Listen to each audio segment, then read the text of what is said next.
모든 국민은 건강하고 쾌적한 환경에서 생활할 권리를 가진다. 우리 헌법 제32조 제1항이 선언하고 있는 환경권은 각종 공해로부터 보호받기 위한 생존권이자 기본권입니다.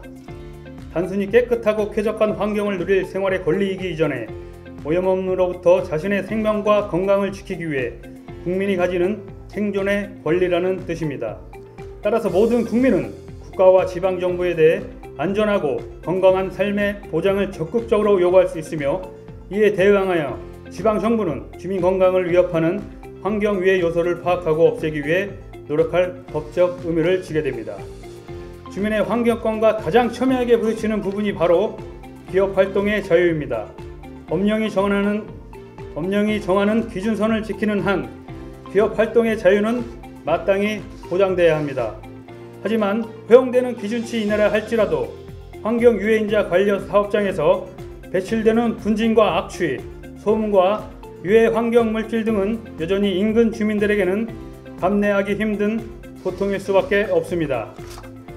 최근 소요동 16동 주민들이 제기한 환경 관련 민원 사안이 바로 이러한 경우입니다.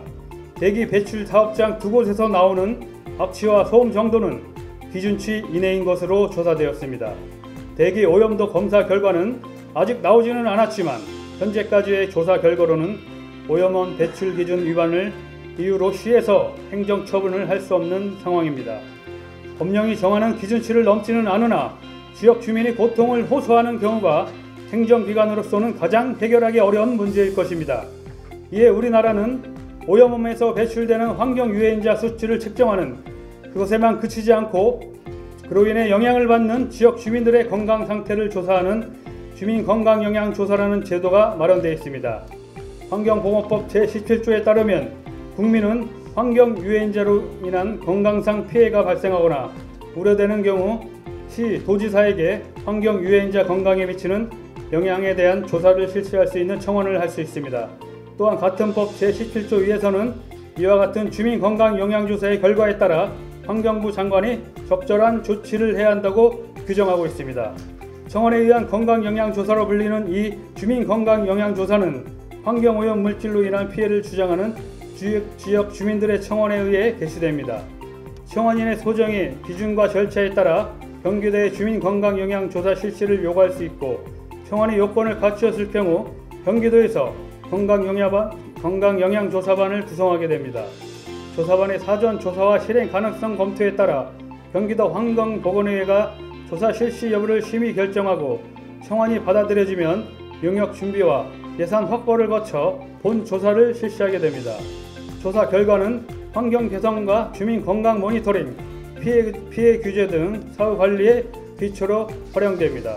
2021년 이 제도가 처음 도입된 이후로 지금까지 서울과 부산, 강원, 충남 등 상당수 지역에서 주민건강영양조사가 이미 실시되었거나 현재 진행 중입니다. 앞으로 환경유해인자로부터 주민건강권 보호에 대한 우려와 인식이 확산되면서 이 제도는 전국적으로 더욱 확대될 것으로 전망됩니다. 청원에 의한 주민건강영양조사의 실시 주체이자 판정 주체는 경기도입니다. 우리 시는 환경 매체별 배출업소 현황 제공과 필요 채취, 필요 주민과 전문가 의견 수렴 등 현장 조사를 지원하는 역할을 담당하게 됩니다.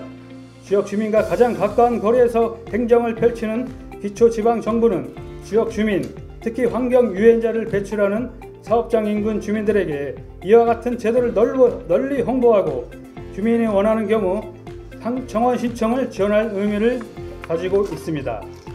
지금 문제가 되는 소요 16동뿐만이 아니라 지금 우리 시는 이전부터 환경유해인자로 인한 주민민원이 자주 발생해 왔습니다.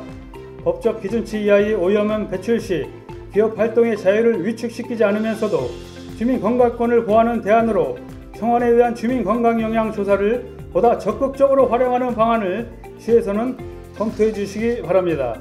지방정부가 짊어지는 최우선의 의무는 그 무엇보다도 바로 주민의 생명과 건강을 보호하는 것이라는 점을 다시 한번 강조하면서 이만 발언을 마치겠습니다.